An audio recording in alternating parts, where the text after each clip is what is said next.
unknown, a place where ghosts, cryptids, and extraterrestrials are sought. This is where you'll find answers to questions about what lurks in the dark. This is Periscope Uncensored.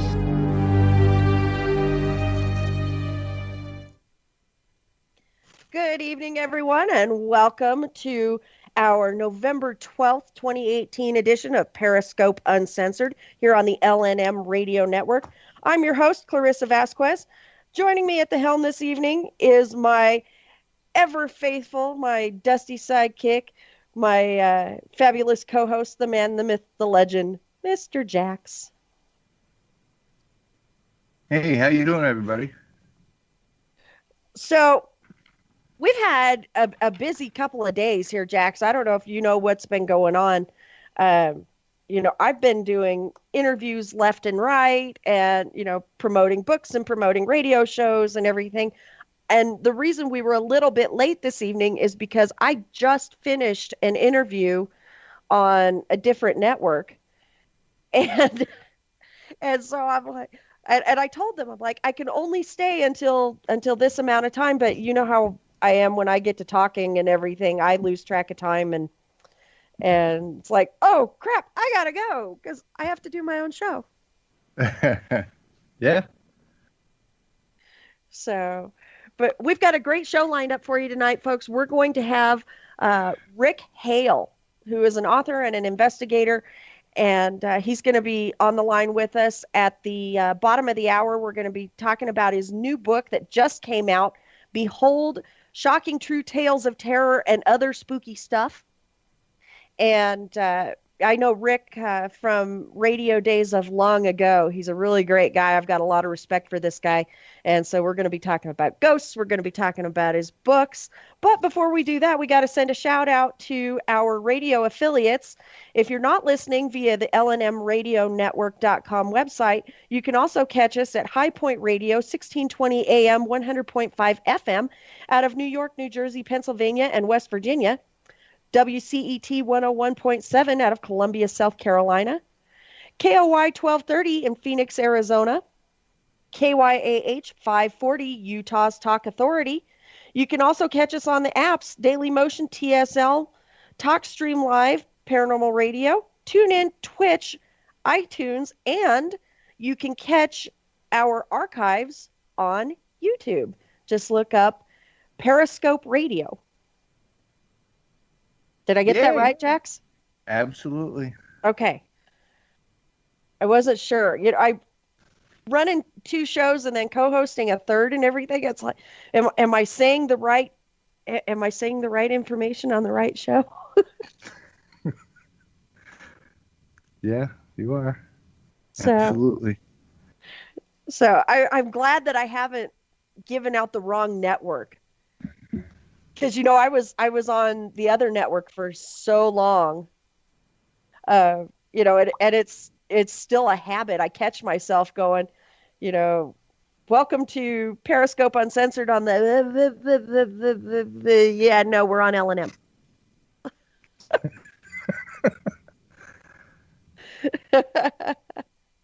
So I can see where that's a bit confusing. Yeah. Did you hear about the passing of Stan Lee today? I did. Oh. That's so devastating to me because I was a huge fan of his. Yeah, I'm so crushed. But the man was 95. He would have been 96 next month. And wow. Such an amazing talent. And to all of his fans, he was gone too soon. But I wouldn't put it past a certain bottom dweller to be on his YouTube channel right now trying to make contact with him with his ghost box. Oh, no doubt. If not tonight, give it a couple days. Guaranteed. Well, the one in particular likes to do it the day of, usually within minutes or hours of someone's passing. Because they claim that that's the best time to make contact. And it breaks my heart every time we lose a celebrity, because then this bottom dweller is on their ghost box, on their YouTube channel, and on Facebook Live and everything, with their ghost box trying to contact this person. And not only is it disrespectful to the person that just passed, but it's also disrespectful to their family who is grieving. Correct. I was just going to say that. And you know that all of the radio stations that the ghost box scans through, they're all going to be talking about, the death of the celebrity, in this case, Stan Lee. And so, of course, the ghost box is going to be saying phrases like Stan Lee and Spider-Man and Avengers and Marvel and things like that. And so, it's not paranormal at all. It's fraudulent is what it is. And it makes me very angry. And I won't even refer to this person by their gender, let alone by their name. Partially because I have absolutely no respect for this person at all. And the other part is they are lawsuit happy. If they even think that you're out there trying to slander them, they will sue you. And I'm a poor starving writer. So, what are they going to do? Spank me and take away my birthday? Even though I didn't even assign them a gender, let alone say their name on the air. So. Yeah, I agree with you. 10,000%. Yeah. Good luck proving it. Twit. Right. So have you been able to go over the data and footage from your investigation a couple weeks ago? You know what? We're knee deep. We got 3 investigations we're trying to wrap up right now. Oh, wow. We got SK Mansion from like almost, what was it? August 29th? August 24th was when I was there with you. Okay, then it wasn't August 29th then. Yeah, you've got your SK revisit that you're going over. Yeah, we got the revisit, and then we have the other case in Maine that we're doing too. Wow. So we got like 3 cases going at once, and we're trying to scramble to get everything done. So that speaking of the footages, that I actually caught those children again on the SLS camera, right?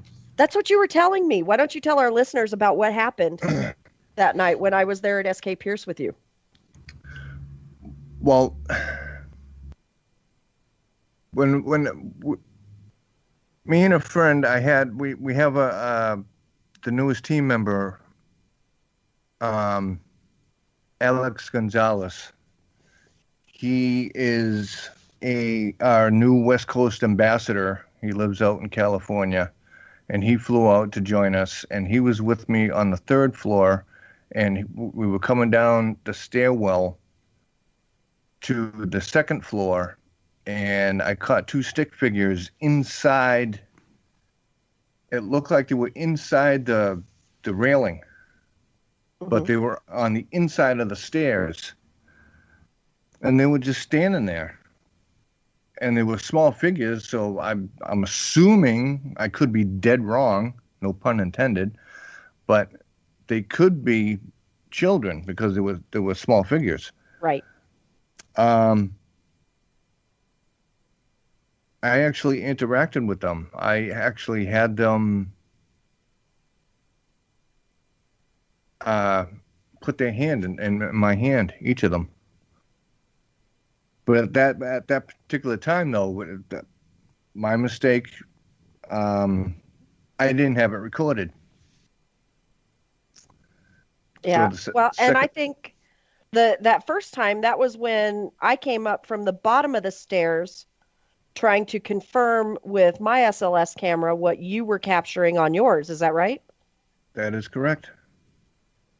And from what I understand, you couldn't confirm it, correct? Right. I did not capture anything on my SLS camera from the angle that I was at. So from there, we came down the stairs, we said our goodbyes and told them, No one will be coming to visit them anymore, and they don't have to worry. And this is their house. Right, and by no one was coming to visit them anymore, you were referring to as paranormal investigation teams coming correct. to visit them. Yeah, because we were supposed to be the last hurrah for that location. Correct. So as we came down the stairs, I was going down the flight of stairs. Still don't know if I fell or not, but that's okay. I have pictures that looks like a handprint on my arm, literally. I'll send them to you. And I also have what appears to be a child bite mark in the middle of that bruise. Really? Yes. And that was when you fell down the stairs the night that I was there with you? And the bruise and what appears to be the bite mark happened like almost a week later. Really? Yes. Because I had nothing on the arms, on my right arm then. And it was on the right arm too. So how that worked out, because I fell down or pushed, thrown, whatever. It was the way that I went. 'Cause as you know, my feet never hit any of those stairs. Right. It was the first step, and then I was gone. I played Superman. Yeah, and went through a wall. Yeah. Don't remind me. Painfully, yes, I went through a wall. People are running up to me, he went through a wall, and I'm looking at you, I'm like, are you okay? You're like, yeah, I'm okay. I'm like, all right, we're good. Everybody else is freaking out. Well, when my lower back hit, that molding, we looked at it the second time we were there, the second go around. Mm-hmm. That thing stuck out about an inch or more. And Ouch. That's what I hit my back on, my lower back. Ouch. It's a good thing I didn't break my back. Seriously. It is a good thing you didn't break your back. That's a very good thing. But second time going around, I had the thing recorded, same location, third floor, coming back down. Actually, I went up the stairs from the second to the third floor, and I got into that same position that I was in the first time around, and lo and behold, with the SLS camera recording, I caught it. Both of them again. Awesome. And what's cool about that is shortly after you and I had that encounter right there in that location, we were outside on a break, and a woman came up and told us that she saw a child in the window on that floor. Yes. Because she asked us what we were doing and was a little perplexed, thinking that we had kids with us doing what we were doing. And we're like, nope, no kids here. There's some people that act like kids, but we don't have any children with us. That was the reason why she was questioning, because she thought we had kids with us? Yeah, she thought we had kids with us. No kids. No kids. Nope. Too dangerous in my book. Yeah, it is. It's dangerous to have munchkins, on a paranormal investigation. It's dangerous and it's unethical. And although I'm a bit of a hypocrite because, I've had my son investigating with me off and on since he was about 8. And, I bring him along, to a haunted hotel or something, and he knows how to operate the equipment, and he knows how to ask EVP questions. And then as he got older, he started really getting interested in the technical side of it. And now he's a great investigator. He's 17 now, and he's a fabulous investigator, very analytical and very skeptical. And, I've raised him right, but, having kids along is dangerous and unethical, in my opinion. Yes, I agree. So are you guys winding down then for the season, or you still have cases coming in, or? I know we're getting toward the end of our proverbial busy season. We do have a potential case. Actually, the client has told us to hold off a little bit because things are crazy, but we have a case coming up in Salem. Ooh. And we also have another potential case coming up in Randolph, perhaps. Okay. So, yeah, we were supposed to work a 2-night investigation this last weekend, but we actually had to postpone it to this coming weekend due to a family illness on the part of our client. And so, we just had to postpone it for a week. And so we're all really looking forward to that. And as you know, I personally saw the entity in question at this location because I was there 2 weeks ago. And actually, I guess it was just a week ago that I was there, and I actually saw it. And so I'm excited to go back and confront this thing head on again. yeah. And be like, okay, the redhead has had coffee now. Now you can show yourself and stomp your foot at me and see if they do it again. And that's another one. I'm still working on trying to debunk the SLS. I'm not 100% sold on it yet. Yes, I've had experiences and obtained footage with it, that I cannot debunk away. But this is a location where I think I want the SLS camera on board to see if it picks up, what I picked up visually, and auditorily, because I heard this entity, it would stomp its foot at me and I could hear the stomps.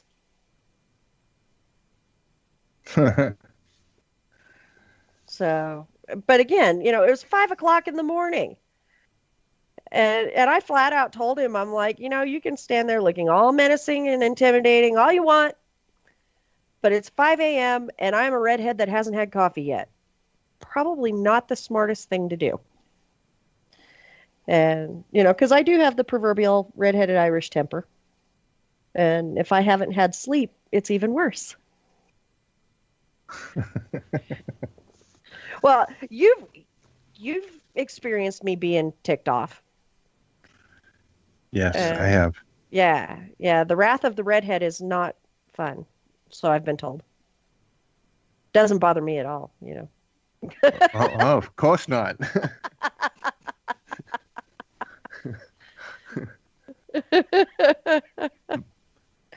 But I've heard that being on the receiving end of it is not pleasant. Ask my son. So was that what it was doing? It was stomping your feet, telling you to get out? No, it was standing there, and occasionally it would just stomp its foot at me. So let's see, the way it was facing, it would stomp its right foot at me, and I keep saying it. It appeared to be male, and so he would stomp his right foot, just one stomp, boom, and I could hear it. And then a short time later, it would stomp again, boom. And, it wasn't waving its arms and I couldn't see its face, couldn't make out any facial features at all. So I don't know if it was actually trying to talk to me or anything, but there were no hand or arm gestures. And it was just standing there stomping its foot. Now, if you ask Chris Carr, who is my co-host on Hidden World Paranormal Radio, Jax, that, we've been delving a lot into spectrophilia on that show. Mm-hmm. And so, Chris's assumption was that it was there to get freaky and that I just wasn't getting naked fast enough. That's why he was stomping his foot. Come on, woman, get naked. Which, of course, at 5 a.m. without coffee, that was the farthest thing from my mind. But it made for a couple of good laughs on the radio that, that the ghost wasn't trying to be intimidating. It wanted me to get naked so it could engage in spectrophilia. And so, but leave it to Chris to take something like that to the gutter. Yeah. I mean, last investigation, I caught something that was getting its rocks off on one of my female investigators that was sitting in a chair. And you got a lap dance. Yeah. Yeah. Yeah, and the funniest part is I went back and I listened to the archive from last week's show before we had Rick McCallum on as our guest. Yes. And folks, if you missed that show, go to YouTube and look up Periscope Radio on YouTube. You can find our archives there. And I have to say, Jax and Chris have been doing a great job of creating these videos of our archives so that people can catch the shows that they missed or the shows that they love and want to listen to again. And you told me on the air last week that when the SLS camera operator made you aware of the entity appearing to do a lap dance, that you had been leaning forward, but when they made you aware of this information, you kind of leaned back like you were going to enjoy it. I did. I did. Don't ask me why, but I did. Yes. Did I feel anything? No. Too bad. No, but I don't know. I don't know what to tell you. I don't know. That right there, dear listeners, is proof straight from the horse's mouth that Jax will go to any length to try to have a happy ending. Even if it's from a ghost giving him a lap dance, he'll be like, "Hey." Yeah, but in my defense, I think that is as far as I would go. I don't think I would go any further than that. You don't think you would engage in spectrophilia? No. Why not? There's certain things that you can do, and all right, bottom line is, we've all heard this line before. I don't want to come out as like crazy. I was going to say something else, but crazy. Bat blank crazy. Okay. That's the whole nutshell. You don't want to be perceived as bat crap crazy. Okay. Yes. I mean, there's enough going around with that as it is. You know that. Well, and spectrophilia is becoming a very popular thing, as you know from you've tuned into Hidden World for the last few weeks, and you've heard Chris and I talking about it, and you've heard our guests talking about it. And Chris even found, he enlightened me to this last night. Chris even found ghost-themed adult novelties. So, yeah. If you can't have fun with an actual ghost, you can have fun with a ghost made out of silicone, I guess.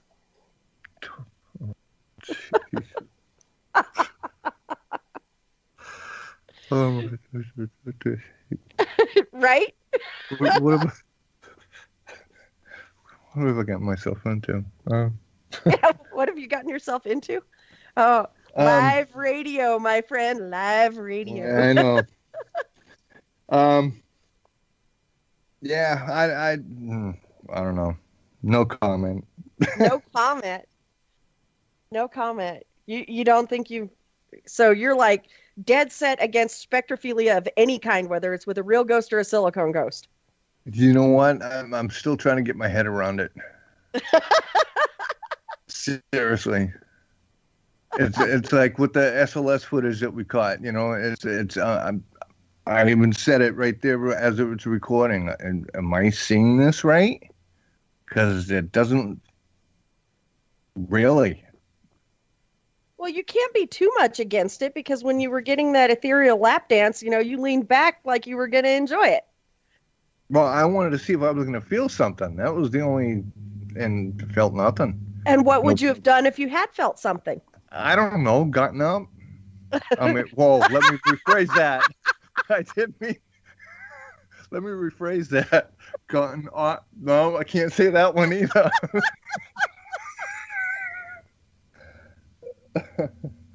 Oh man. Yeah, I'm just gonna leave it alone. That's yeah. Oh, maybe we should have you as a guest on Hidden World here soon to explore this further.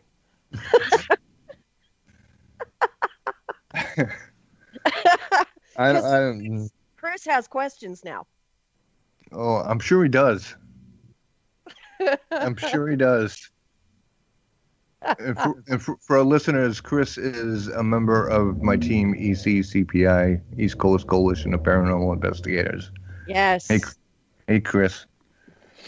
Yeah, and he is listening. He just sent me a message via Facebook. Yo, Chris. So, well, we have to go to commercial. But when we come back, folks, we're going to have Rick Hale on the line. We're going to be talking about ghosts and all things paranormal and his new book, Behold Shocking True Tales of Terror and Some Other Spooky Stuff. So stay tuned. You're listening to Periscope Uncensored on the LNM Radio Network. We will be right back. Welcome back to Periscope Uncensored here on the LNM Radio Network. I'm your host, Clarissa Vazquez. Joining me this evening at the helm is my fabulous co-host, the man, the myth, the legend, Mr. Jax. Hey. And we have got a great guest on the line, folks, tonight. This gentleman and I go back to days of yore from when we both had shows on a different network, and he has since come to be somebody that I have developed a great appreciation and respect for in the field of paranormal investigation. We think a lot alike and follow a lot of the same principles and theories. He's got a brand new book on the market, Behold Shocking True Tales of Terror and Some Other Spooky Stuff. Please join us in welcoming Mr. Rick Hale to the show. Hi, Rick. Hi, Clarissa and Mr. Jack. Thank you very much for having me on. Hey, it is my pleasure. You know, when we first decided, we were going to bring Periscope back, it was about the same time, that you were getting ready to launch this new book. And I went, oh my gosh, okay, we've got to have Rick on the show to talk about this book. And I will admit, I don't yet have a copy of it. Oh my gosh. You need to help me put my kid through college. Yeah, I really do. I really do, because that's something Maybe needs a new pair of shoes. Yeah, well, and I've got, I have another one of your books, mm-hmm. and I remember I ordered 3 copies of it so I could give them out to my friends. It was great. Thank you. Oh, no problem. I'm cool like that, as a poor starving writer myself. When one of my friends, has a new book out, I'm usually the first person in line to get it, but I don't have this one yet. And I loved watching the updates on it, especially with the cover mm-hmm. design. And yes, the cover design was everything that I could possibly hope for. The artist was Mark Hetherington out of Blackpool in England. And actually, this was the vision that I had for my first book, with the one that you have, which is The Geek's Guide to the Strange and Unusual, Poltergeist, yes. Ghosts, and Demons. And I am a huge fan of the old EC horror comic books that came out back in the 50s and the 60s and the 70s. And thankfully, my publisher, they knew Mark, and I told Mark what it was I was looking for, and he drew it up and colored it, and it was fabulous. It was everything I could hope for. Yeah, I love it. And I love how it really does look like one of those old horror comics. And people have even commented on Facebook going, Rick, is this a comic book? And yeah, well, you know what? That's because anybody who knows me knows that I am a fan of comic books. I've loved them since I was a kid. Yeah, and And I like how there was a little bit of shameless self-promotion within the cover because, it's got the ghost and the cryptid and everything on there. And then down at the bottom is a little thumbnail picture, a comic drawing of your head. Yeah. Now, is Yeah. that the other spooky stuff? Well, no, the other spooky stuff, the book Behold Shocking True Tales of Terror, ... and some other spooky stuff.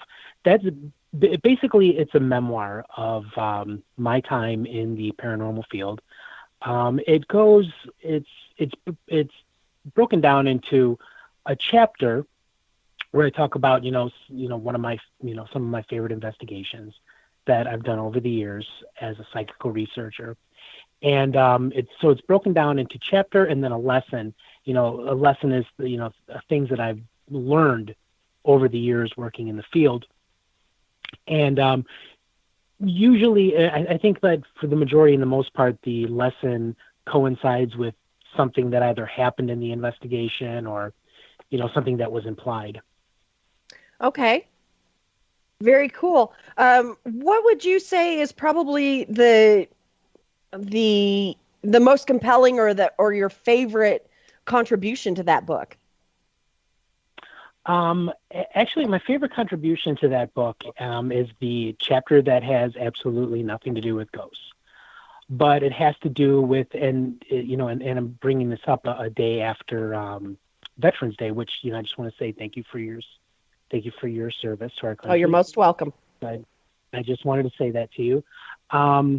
It was and allow me to just preface it with this. I will never divulge this man's name, even though he's been dead now for a few years. Mm-hmm. Well, not a few years, about 10 or 15 years now. But he was an elderly gentleman that I met. He was a family friend of a guy that I worked with in Evanston, Illinois, just outside of Chicago.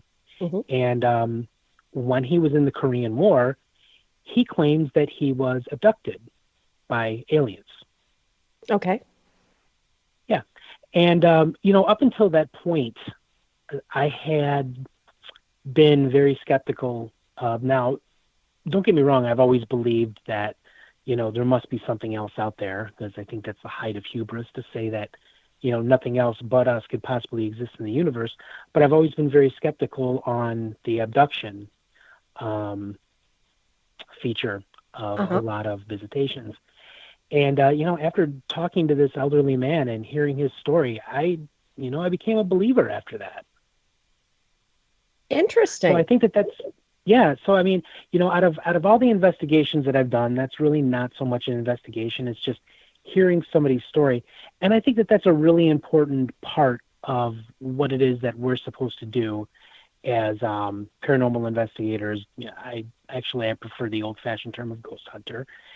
And, I think that's a big part of what we're supposed to do. We're supposed to listen to people's stories and then investigate to the best of our abilities. I think that that's the most important thing. Yeah, I agree. In addition to being thorough investigators and researchers into the phenomena itself, half of our job is to listen to the stories and conduct the research, to look into the history and try to find out what's what and discern between the practical and the possible. Right. Absolutely. And I think that's kind of a thing that just lacks a lot these days. Me personally, when I go to somebody's home, I've always specialized in investigating private homes. I'm not real big on going to these big box haunts, as I like to call them, these really popular, right? The pay-to-play locations. All over the internet. Exactly. Yeah. I'm not really into that. So I like to do private homes. So if I go to your house, I'm not going to go to your house and think one of three things. I'm not going to think that you're a liar or a drug addict or a crazy person. Mm-hmm. I think that because of I'm very old-fashioned in the way I approach psychical research and investigation. I'm going to listen to your story, and like I said, and then I'm going to investigate appropriately. And Mhm. I think that's one of the things that's kind of missing these days in investigation. People are so like, I got to set up all this equipment and I got to run around like a chick with my head, with my head cut off. And then hopefully I hope that I find the greatest evidence. And, that's not what this is about. At least not how it used to be. Right. Right. No, I agree with you completely. In fact, we just wrapped up an investigation. We were actually called in by the church to investigate this because for whatever reason the Colorado diocese doesn't like dedicating time and resources to some of these cases. Sure. And so they call us in an observe and report capacity. Right. And so really what we did was, we didn't even set up the DVR. We set up a couple of handheld video cameras, and we had the SLS camera just because I'm still working on debunking it. And, and some audio recorders, and we sat down and interviewed this person for a few hours and just, casual conversation, and interviewed him about, his experiences. And we actually concluded that it wasn't a case of possession as was suspected by the church, but it's more than likely a case of extraterrestrial contact. And is that right? Yeah. That's amazing. Okay. Yeah. I can't divulge too much into it. And the reason that wouldn't ask. Right. But, the reason the church was looking into it is because the day after the client confided in their priest about what was going on, and the priest agreed to lend assistance to the best of his abilities. The priest was actually, the following day, the priest was struck by lightning and killed. Oh my God. Yeah. Wow. And yeah. And so, so of course, demonic intervention, the dreaded D word, didn't want this priest intervening. Such a thing even exists. Right. Didn't want this priest intervening. And so, the priest was eliminated. And it's just in my opinion, based on the evidence that I have gathered and the information that I have gleaned, it was a crazy random happenstance that the priest was struck by lightning and killed while mowing the lawn. The day after he had agreed to render assistance to our client, and even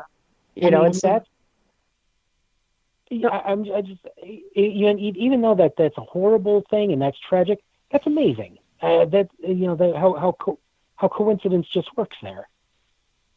Yeah, and I'm not a big believer in coincidence. I think everything happens for a reason, and everything But in this case, I think it was just a crazy random happenstance. It was the priest's time to go, and that's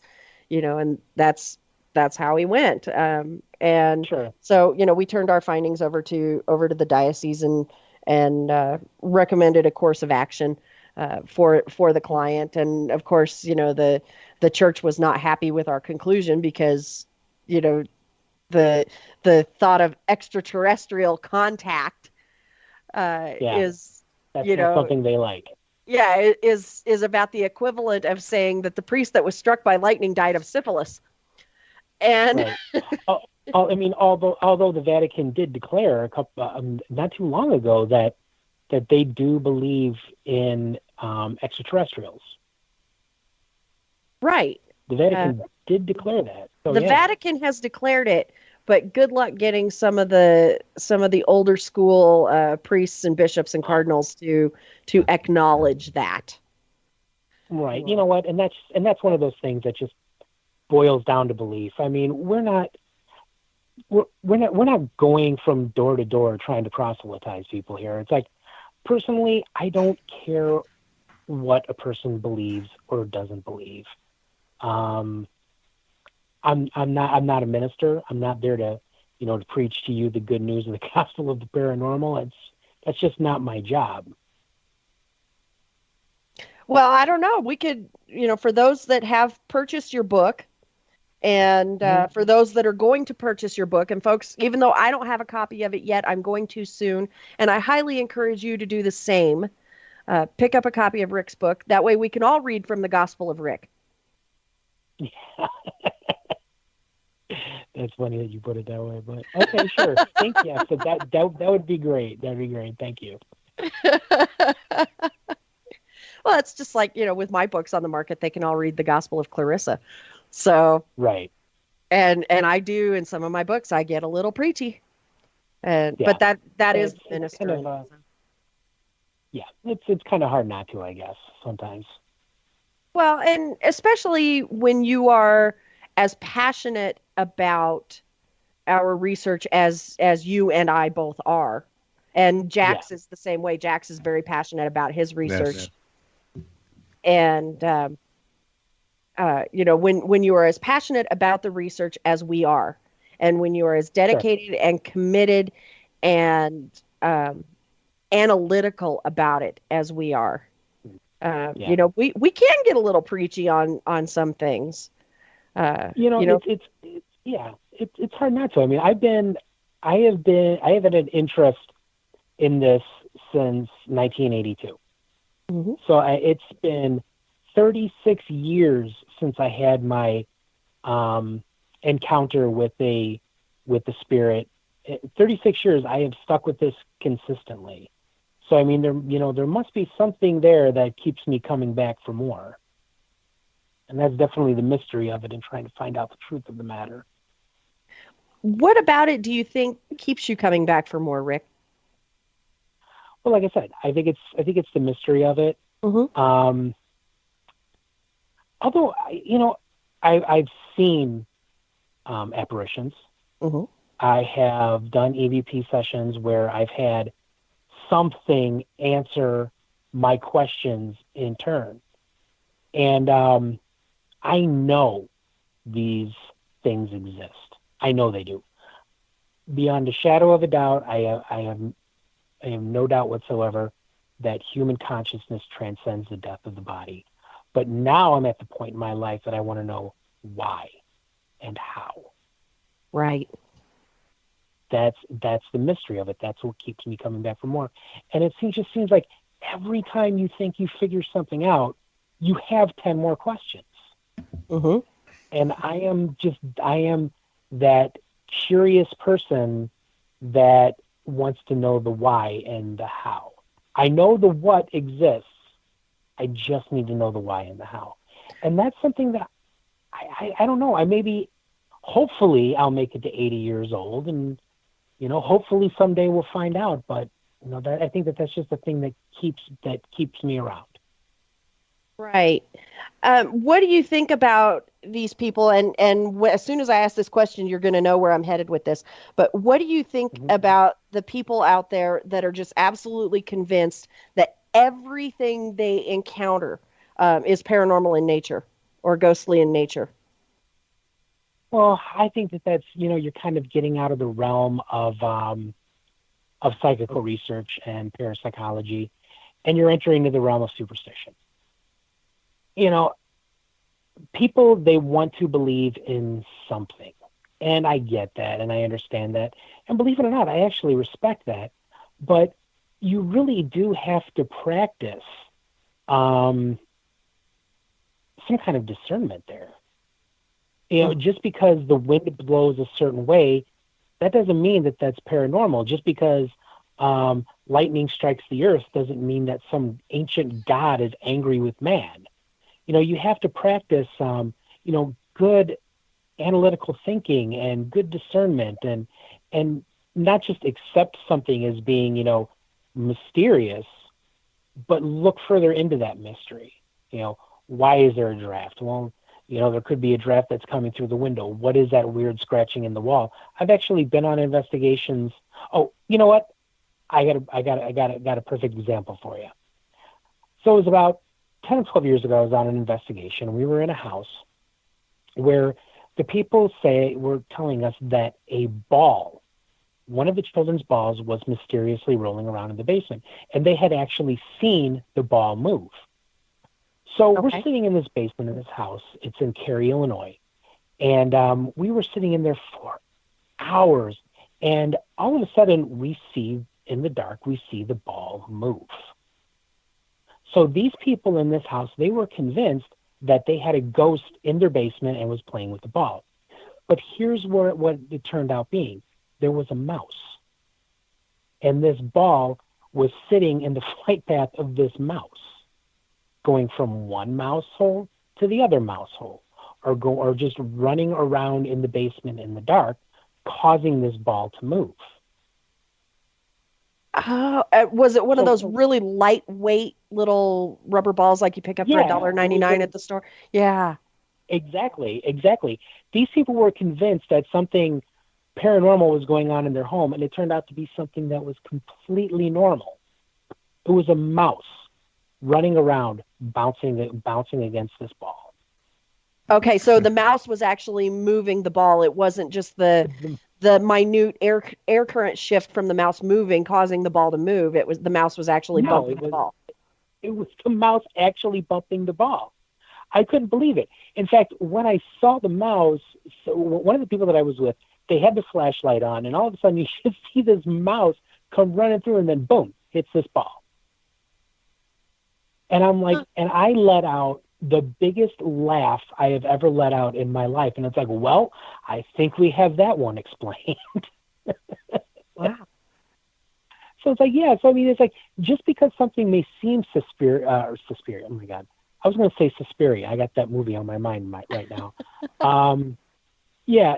Just because something might seem mysterious or might seem paranormal, you need to look at it a little bit more to find out what's really going on. And sometimes it's just mice. Yeah. I worked a case in Connecticut a few years ago. Very, very similar. It was a 150-year-old house.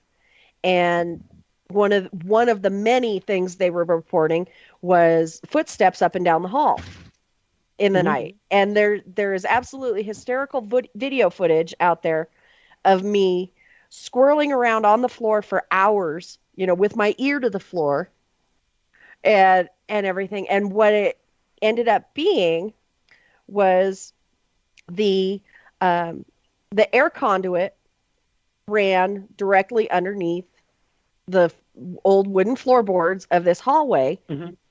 And it didn't happen in concession with the air coming on. Mm-hmm. But shortly after the heater would turn off, mm-hmm. You would hear what sounded like footsteps walking up the hallway toward the bedrooms. Yeah, that would say, yeah, I could see that. And then a few minutes later, it would sound like they were walking back down the hallway away from the bedrooms.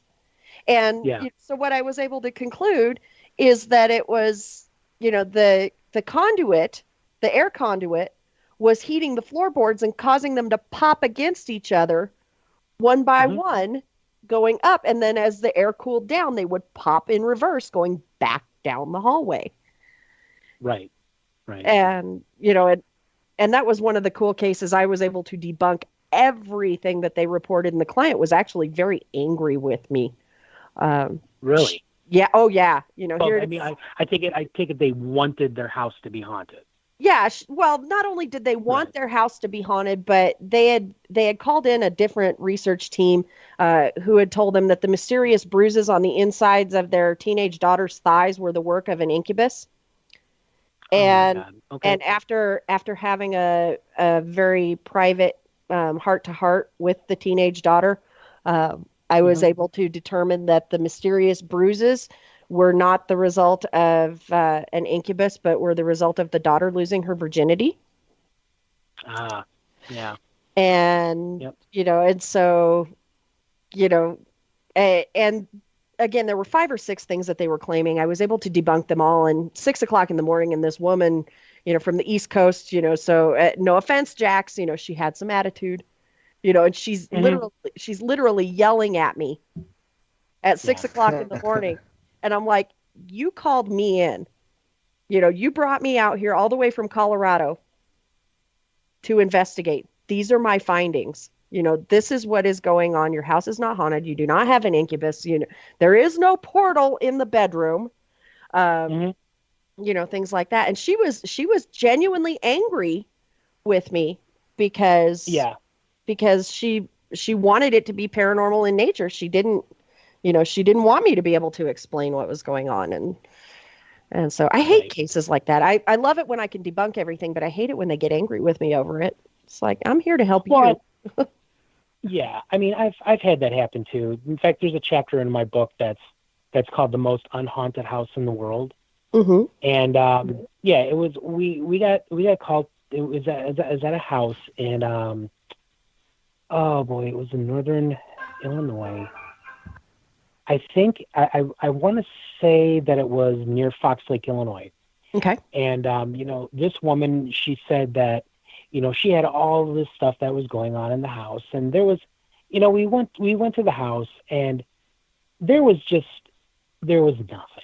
I mean, she tried showing me some pictures where she said that it was a picture of a little girl, and she said that there were, that people in the house were seeing a Civil War soldier. And why would a person be seeing a Civil War soldier in Fox Lake, Illinois? I don't know why. But, she claimed that a psychic had told her that there was 99 ghosts in her house. Wow. Exactly. And logically, I'm thinking to myself that this is like the frat house of the damned. Mm-hmm. I should be coming across all sorts of activity in this home. Not a single EVP, not any pictures whatsoever, just nothing. And, normally I understand, and my policy is that, these are people, they live in their house. They're there 24/7, 365 days of the year.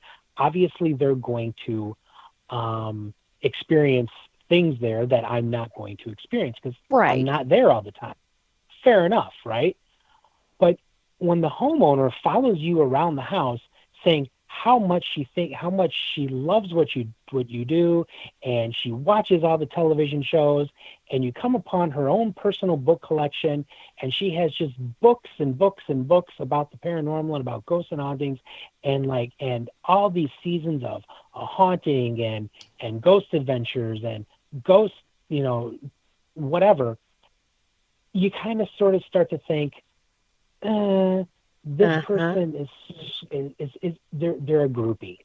Yeah. But Rick, we have to go to our top of the hour break. Oh, okay. But when we come back, we'll continue on with that some more. And I know Jax has got some questions. So stay tuned, folks. You're listening to Rick Hale talking about his new book, Behold Shocking True Tales of Terror, and some other spooky stuff on Periscope Uncensored on the LNM Radio Network. We will be right back. Welcome back to Periscope Uncensored here on the LNM Radio Network. I'm your host, Clarissa Vazquez. Joining me at the helm is the man, the myth, the legend, the man simply known as Jax. How you doing, everybody? And folks, we want to remind everybody that if you like what you hear on the show, hop over to lnmradionetwork.com, and at the bottom of the page, you'll find a little donate button. You can sponsor a show. You can sponsor the network. Tell them Periscope Uncensored sent you. Keep quality programming like ours on the air, and saves us from having to pay so much. I'm just kidding, folks.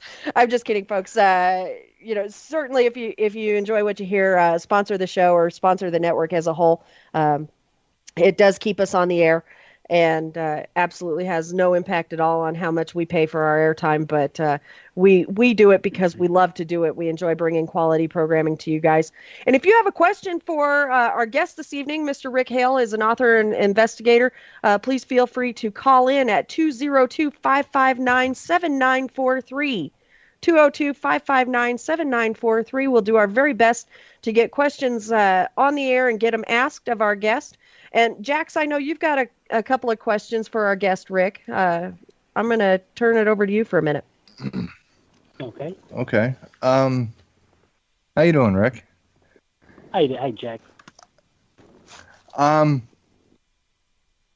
was just curious on what your thoughts are. What do you think of what do you think is going on with the Vatican? They're designating 500,000 exorcists. What do you think is going on?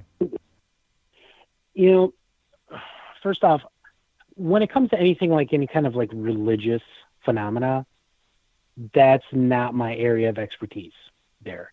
I don't go looking for demons. I don't tell people to go look for demons. That's not really my jam, I guess you might say.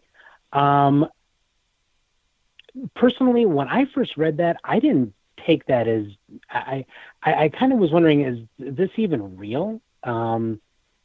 But, you know, I do believe that, how do I put this? Because I don't want to like offend anybody. It's not that I don't believe in demons.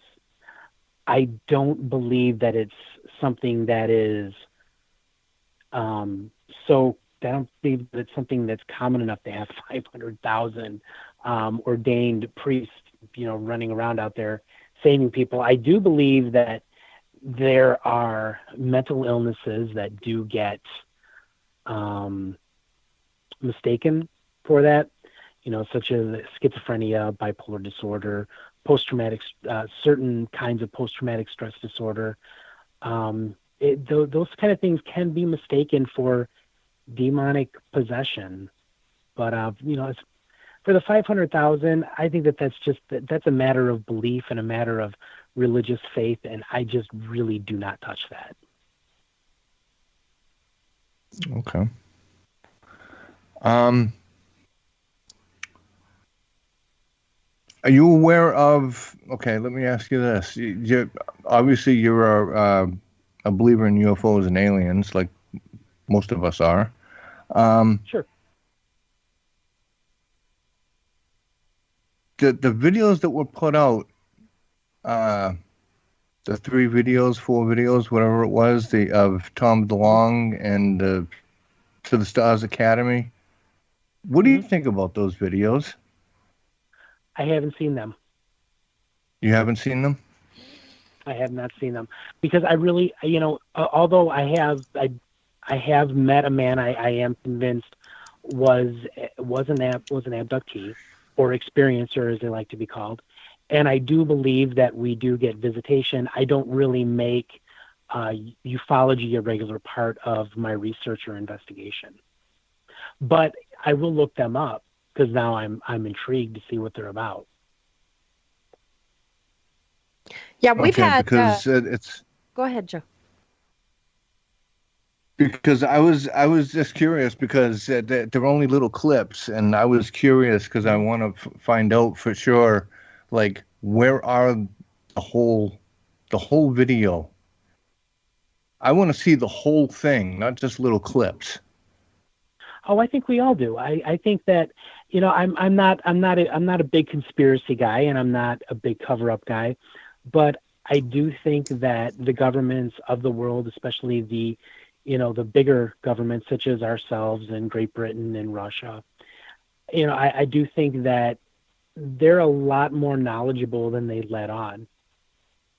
And why is it that they don't let on? I don't know, but you know, we find it very difficult to get along with our neighbor who is somewhat different from us. I mean, I can't imagine throwing an entirely new species of beings into the mix. I think that would really freak a lot of people out, and I think that might be one of the things that has to do with it.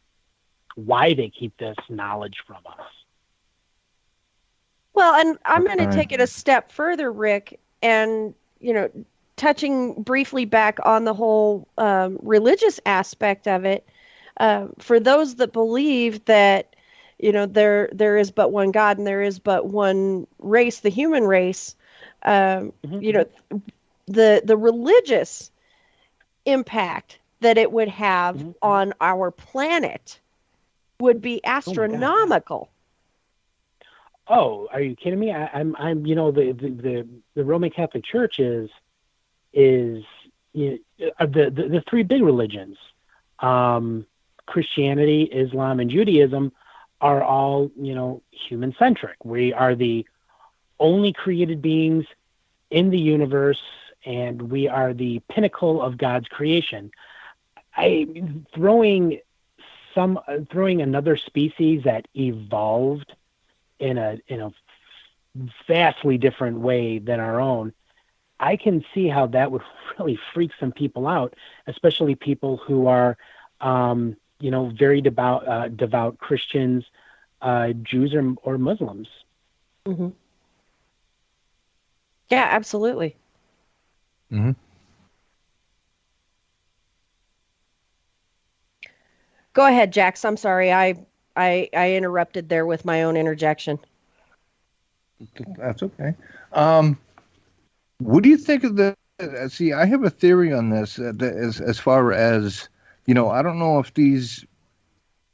We're gonna touch back on ghosts now for a second. What, I don't know if that. It's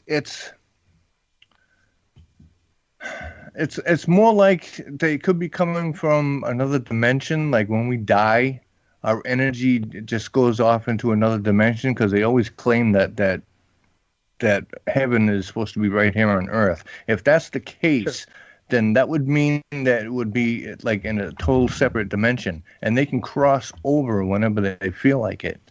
Or it's something to the lines of, say, someone back in the 1700s, okay, mm-hmm, living well, and people in 2018 and the times overlap each other. Mm-hmm. So you get to see and hear them with your own ears and your own eyes, and vice versa, where it goes to them and there goes to us. Whatever the case may be, whether if the planets are, how the planets are aligned, or the lunar phase, or whatever else is going on in the universe, to sit there and make this sort of thing happen. I mean, what do you think? What are your thoughts on that? Well, there was an interesting case that happened back in the 1920s in France. There was two British school teachers were visiting the Castle of Versailles, and they entered in through this arc into, a large yard area, a courtyard.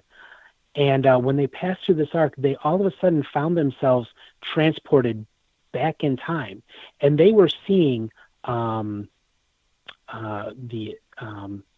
French king and Marie Antoinette, and they were seeing people from the 18th century, living and playing at the Castle of Versailles. And a lot of people believe what they experienced was a time slip. They had somehow briefly traveled back in time where their time touched that time. Another interesting theory, and this is actually, and this is going to sound funny because this was actually something that was suggested in the movie Ghostbusters. That another theory in parapsychology is that this is a past life intruding on present time. Right. And I don't know if you guys remember that from Ghostbusters. Mm-hmm. But Dan Aykroyd comes from a long line of psychical researchers and parapsychologists. And he was actually interjecting a real parapsychological theory in there, that our past lives can find a way to intrude on our present life. From the time that I was very little until the time that I was 18 years old, I had a dream, a very vivid dream, reoccurring dream, of a young British soldier dying in a trench in World War I. He was shot and then drowned in a giant puddle of water. A psychic friend of mine told me that was a past life, and that could explain why I'm terrified of water. It's very difficult to get me to go into even so much as a swimming pool, as hard as it would be to get me into a lake or into the ocean.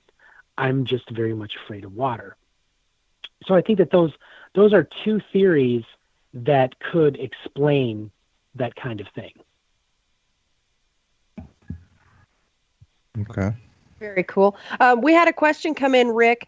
This question actually came in from Chris Carr, who is the co-host of Hidden World, which airs Sunday nights here on L&M Radio Network. And he wants to know, What is the Committee for Psychical Research? The Committee for Psychical. That was I was toying around with names for a paranormal group that I wanted to create years ago. Okay. And he must have seen that on an old Facebook page or something.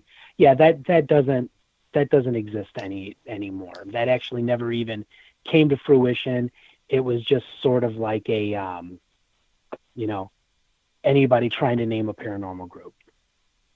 Ah, okay. Yeah, he must have Googled you. Yeah, wow, that's really weird. That was from years ago, and about 5 or 6 years ago. Yeah, that was just me trying to form a group with different veteran paranormal researchers and investigation. People that have been in this for a long time, old school, Mm-hmm. and it never panned out. If you decide you want to give that a reboot, you know who to call. Yes, I do. That's our friend Ben Robison, who we're going to have on the show next week, I think. I don't know. I need to look and see if he's going to be on next week. I know we're going to have soon. Ben and his beard are going to be on the show. Dr. Beardenstein. Yes, that's my boy right there. Yeah. He has the League of Extrasensory Gentlemen, and one of the things I'm going to be asking him is, why is it just gentlemen? I want to be part of this league, but not only am I not a gentleman, but I don't have a beard either. So.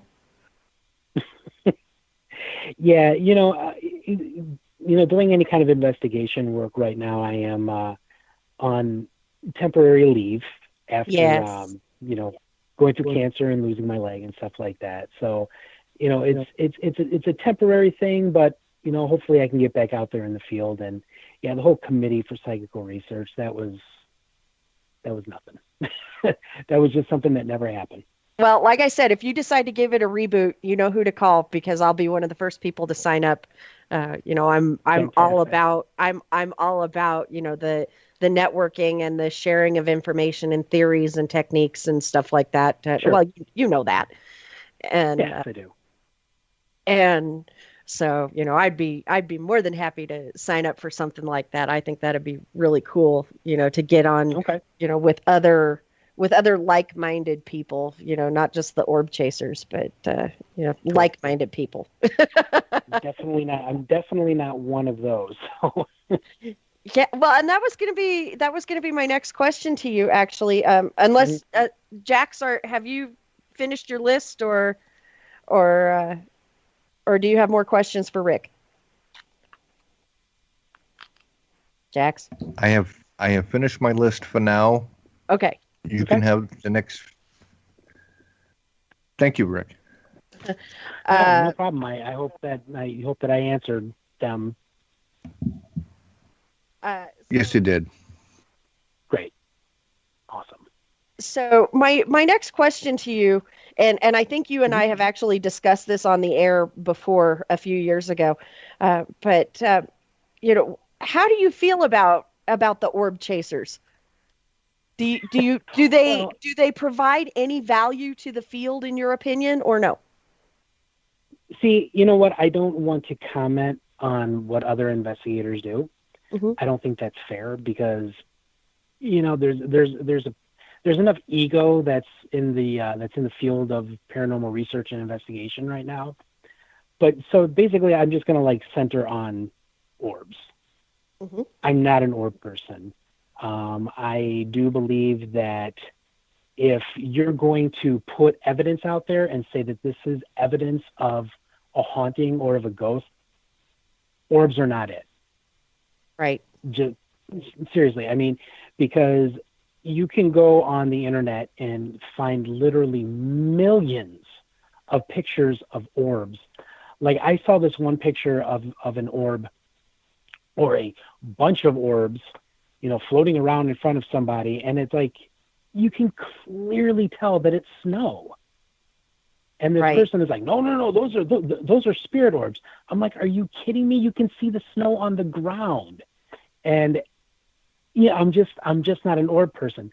Now, okay, I think that there are some exceptions to the rule, and one of the big ones was the entity case that was investigated by Barry Taft in Southern California in the 1970s, and they Correct. did catch on film some light anomalies that can't be dismissed quite so easily. Mhm.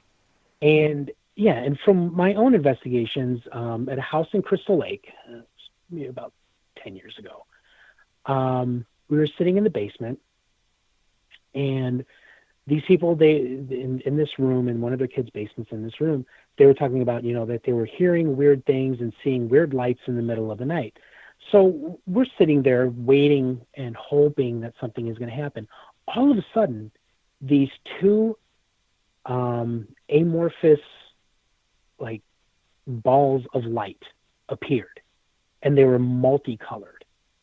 And we watched these things like fly around the room. It was amazing.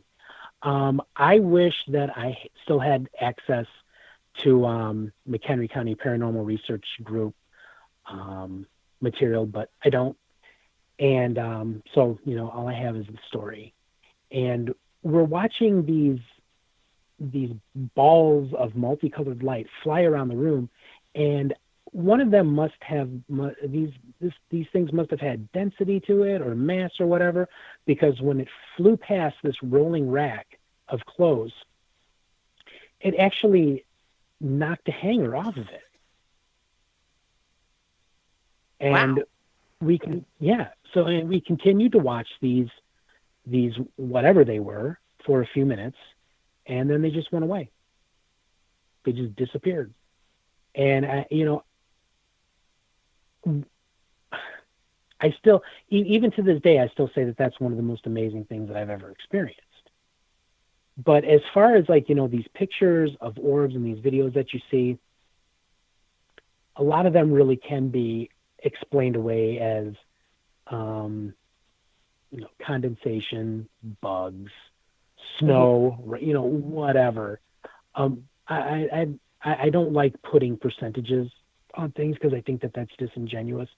So I'm just going to say a large, overwhelming, vast amount of these pictures can be easily explained away.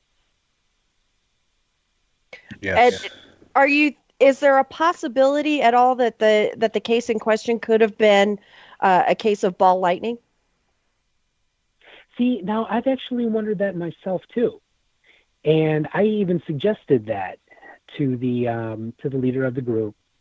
And even still looking back on it now, ball lightning, although it's very rare, it is very real though. It's been, observed many times. But whatever these things were that was flying around this room, they were being intelligently guided.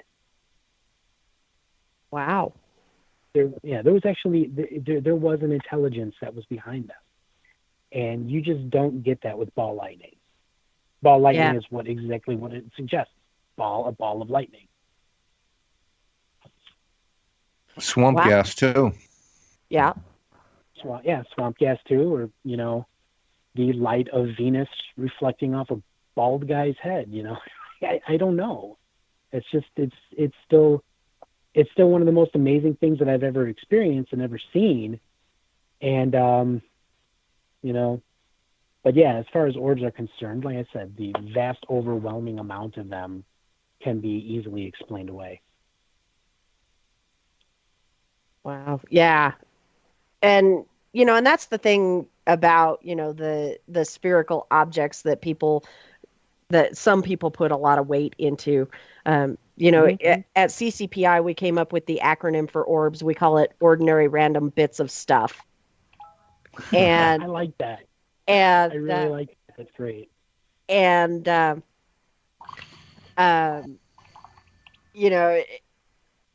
just because it can't be immediately explained doesn't mean that it's not probably, dust, water vapor, bugs, swamp gas, ball lightning, you name it.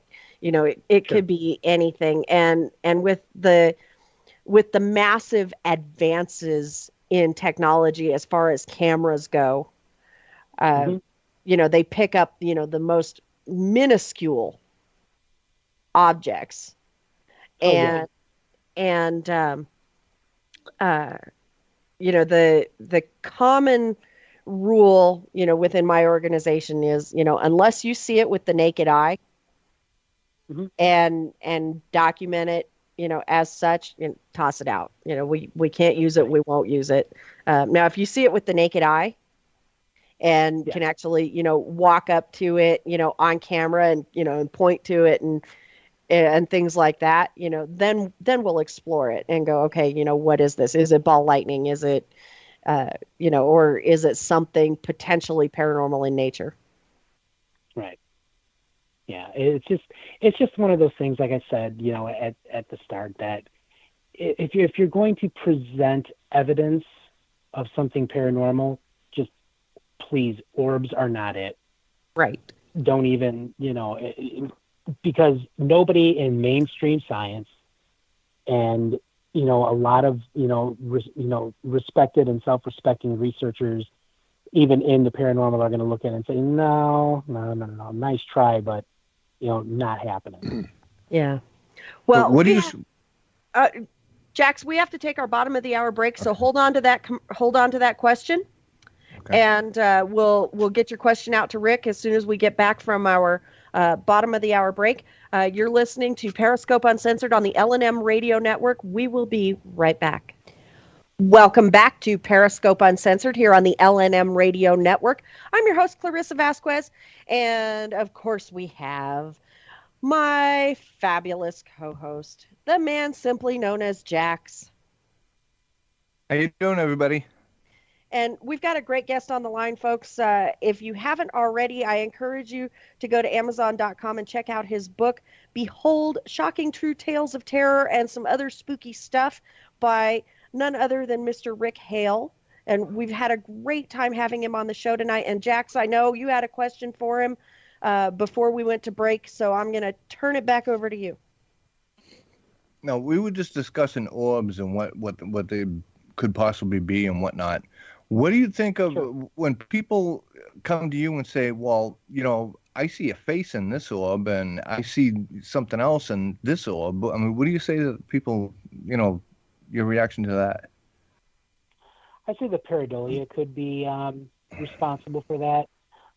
The human mind is, we are hardwired due to, development as a species and evolution to see patterns and especially faces in things. It goes back to when, in the early days of human evolution, when we used to print on others, others of our kind, of our own species. And I think that's what's going on, that people, they look at this and their brain automatically goes into this thinking that that's a face because that's what seems familiar to me. Okay. I have a question that's coming from Hangouts on Google. What about the people that say that they have seen orbs transform into other things? Well, see, now that goes back to what I was talking about with my own experience with the balls of light that I've seen. I saw it with my own eyes, and I have no reason to doubt somebody when they say that they've seen that with their own eyes. I mean, if that's something that they've seen with their own eyes, then, again, I would listen to their story, and if I was able to, I would investigate their claims to the best of my abilities. But, I think that when we're talking about orbs, the stuff that we see in pictures, like I said, a lot of times the vast, overwhelming majority of those are, easily explainable. but also too, going back to the entity case, those were clearly unexplained light anomalies in the pictures that were taken by Barry Tapp and his colleagues in this house. And again, and some of these light anomalies actually turned into apparitions and, figures that people were seeing.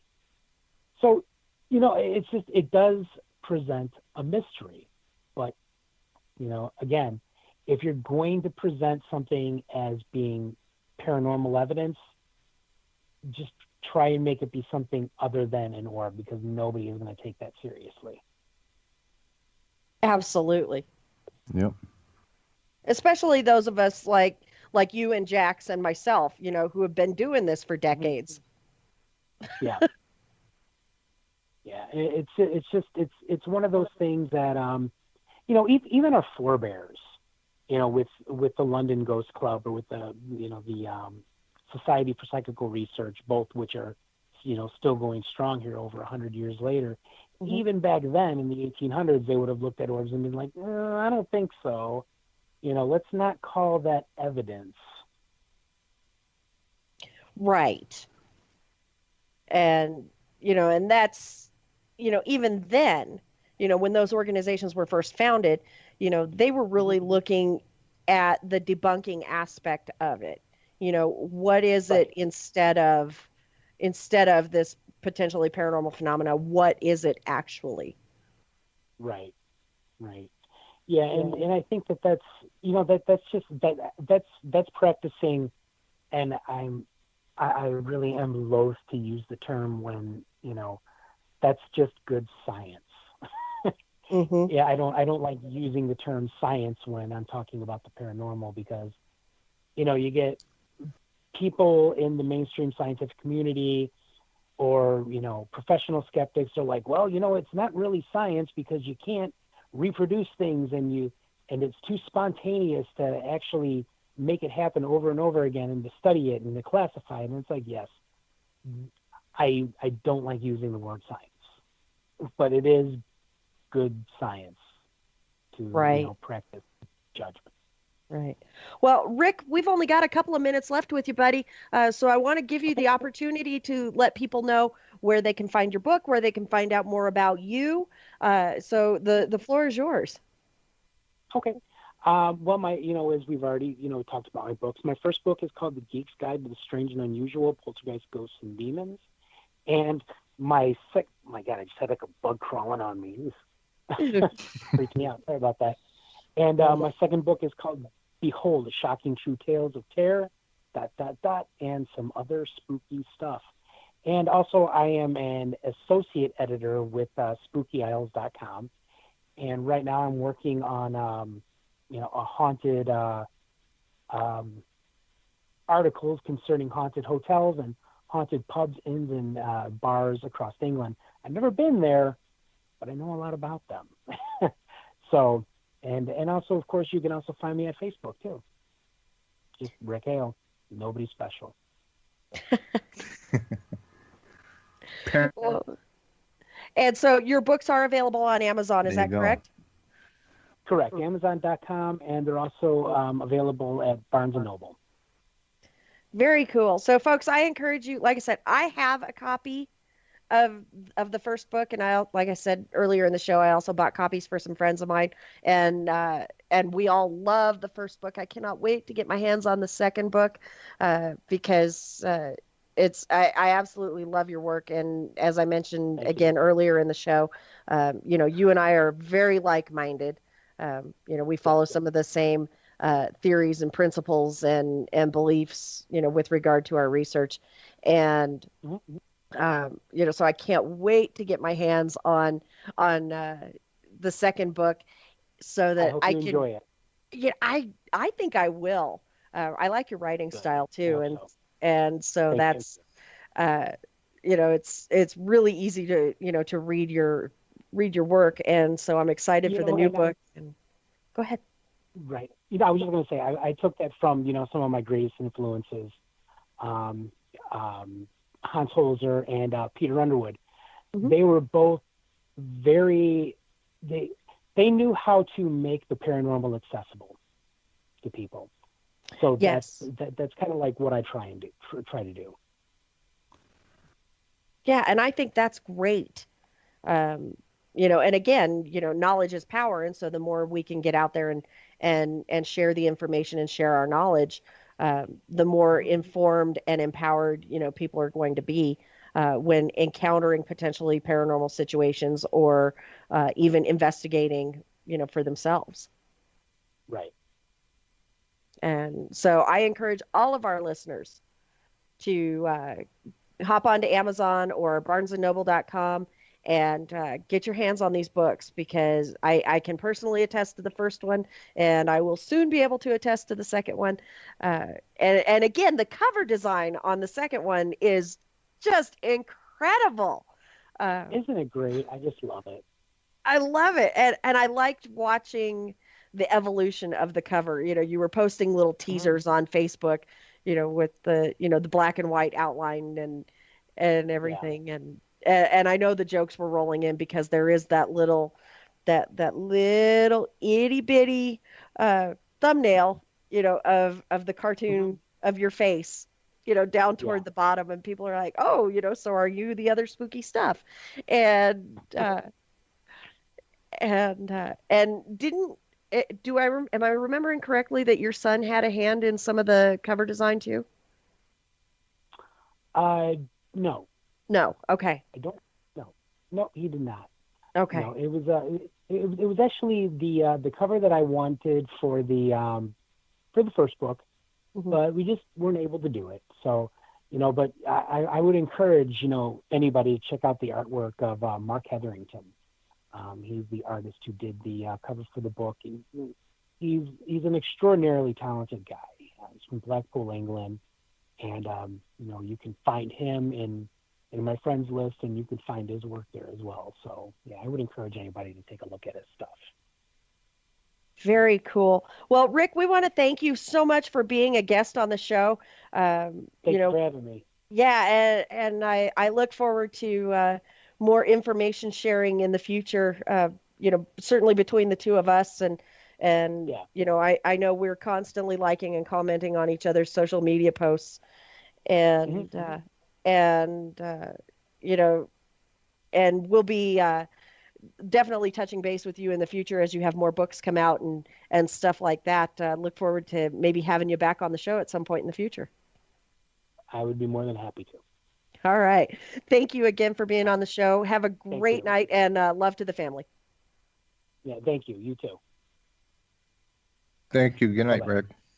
Bye. Thanks, Jack. Bye. Bye. So, Rick Hale, ladies and gentlemen, you heard it here on Periscope Uncensored. Definitely get your hands on a copy of Behold, Shocking True Tales of Terror and some other spooky stuff, available on Amazon.com and Barnes & Noble. And I'm sure you can get it at your favorite mom and pop book retailer as well. You can also find him on Facebook if you just look up Rick Hale. You can also go to my CCPI Facebook page, which is facebook.com/Calo Paranormal. Rick is a constant commenter on a lot of our posts there. And so there's a lot of ways you can interact with Rick via social media and other channels. Next week, I misspoke earlier. I thought we were going to have Ben and his beard on next week, but that is another show. Next week, we are going to have Chris Gaskowski and Nicole Farrow on the show. We're going to have two guests next week. At the same time, they're going to be talking about Paranormal Kicks Cancer, which is a fantastic charitable organization. It's been around for a long time, actually, and not many people know about it. I've been involved with it off and on over the years, donating books for some of their events and stuff for them to auction off to raise money. And it's for children's cancer research, and it's called Paranormal Kicks Cancer. So we're going to have Chris and Nicole on next week talking about that. So you really don't want to miss that show. And Jax, have you heard of Paranormal Kicks Cancer? I have not. This is the first time I've heard of it. Yeah, it's not as well known as we would like it to be. And so we're going to have them on the show talking about the charity and their contributions towards childhood cancer and getting that eliminated. Cancer of any form is awful, but when it impacts a child, it is just absolutely devastating for everyone involved. Not just the children, but the families and friends as well. And unfortunately, it is a thing, and it's sad. And there are people in the paranormal community who are taking steps to eradicate this, and I think it's wonderful. Yeah, it's definitely for a good cause. Absolutely. Yeah, and so that's who we're going to have on next week on Periscope Uncensored. On Sunday on Hidden World Paranormal Radio, Chris and I are going to be talking about, we're actually going to do the topics that we had planned for Spookathon. So we're going to be doing a little bit of fact versus fiction on the show. We're going to be debunking some things and shining a little bit of light on some popular paranormal stories they're the ones that we're going to touch on. They're all very, very popular, and we're going to be shining a little bit of light on the facts versus the fiction. So you really don't want to miss out. Be sure to tune in to Hidden World Radio Sunday night, 9 p.m. Eastern in Studio B. On For LNM. best? Yes, Studio B for best. Here on LNMRadioNetwork.com. And again, folks, if you like what you hear, go to LNMRadioNetwork.com, click the donate button so you can sponsor a show or sponsor the network. Just be sure you tell them in the comments section that Periscope Uncensored sent you. And so we can at least get an attaboy from Daryl and Katie. And we want to thank Katie tonight for being our fabulous engineer. Daryl and I both had interviews on another show earlier, and usually Daryl engineers our show. But because Daryl was a guest on a show that I was on earlier, Katie took over at the helm for us this evening. And so we want to give a shout out to Katie, thanking her for doing such an awesome job. Yay. And Yay. yay! And she filled the shoes of Odin very well. Ding, ding, ding, ding. Yeah, somebody drink. We haven't played that game with Katie yet, so.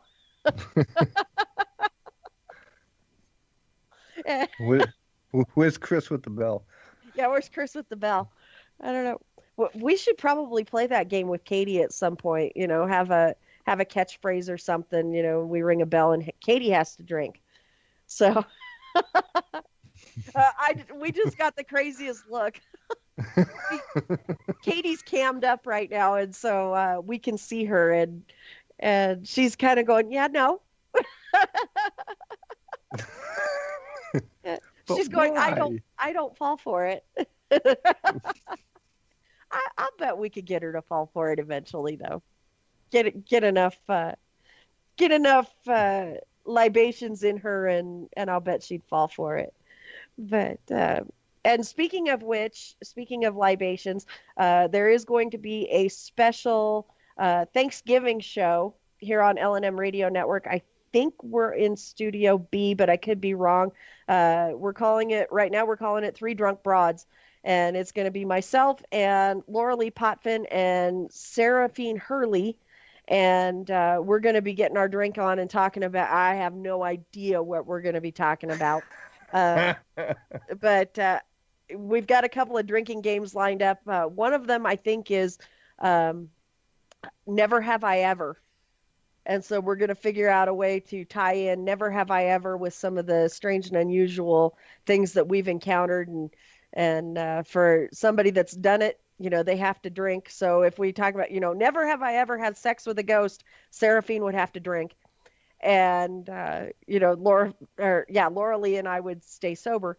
But you can be sure to tune in Thanksgiving night, and the time escapes me right now, but we'll be advertising that on social media outlets for Three Drunk Broads Thanksgiving night here on LNMRadioNetwork.com. It's going to be a blast.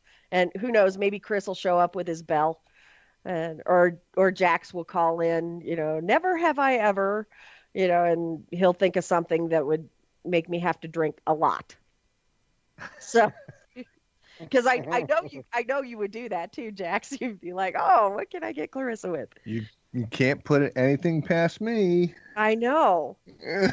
That's the scary part. I know, that is the scary part. You and Chris know me too well, though, and so that's a little scary, when I put myself into these situations with the two of you, because you guys have dirt on me. And so, you guys could call up going, well, never have I ever. And yeah, and I would be falling over by the end of the call. So, but salivating. Yeah, I can hear you rubbing your hands together like, oh yeah.